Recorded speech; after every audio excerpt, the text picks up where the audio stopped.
تمريض ولا علوم صحية؟ مش عارفة ايه اللي دخلني في الزون دي، بس ماشي.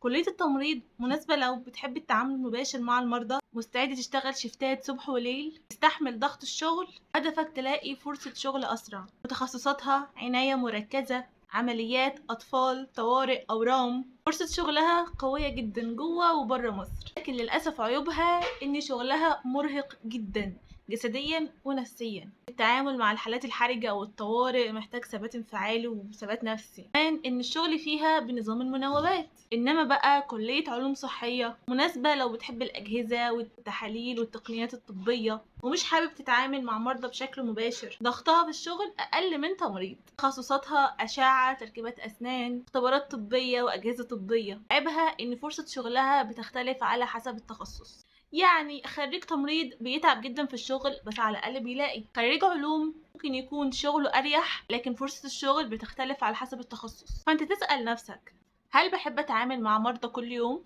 هل هقدر أشتغل شفتات ليل؟ بحب التعامل مع المرضى ولا المعامل والأجهزة؟ هدفي الأول فرصة الشغل السريعة ولا إن أنا أشتغل شغلانة مريحة؟ لو أنت شخص بيكره الدم، مش بيستحمله، وبيكره التعامل مع الناس، خلقه ضيق، ومش هتستحمل شفتات الليل، يبقى تمريض لأ، حتى لو كانت فرصة شغلها أحسن. تخيل نفسك كده قاعد 12 ساعة جنب مريض بيقيس الضغط وبتركب في محاليل وطوارئ وناس بتصوت والكلام ده. اتحمست؟ خفت؟ يبقى تمريض لأ.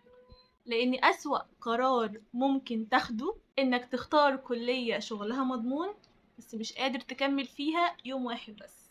اختار الشغل اللي تقدر تعيشه، مش اسم الكلية اللي يعجب الناس.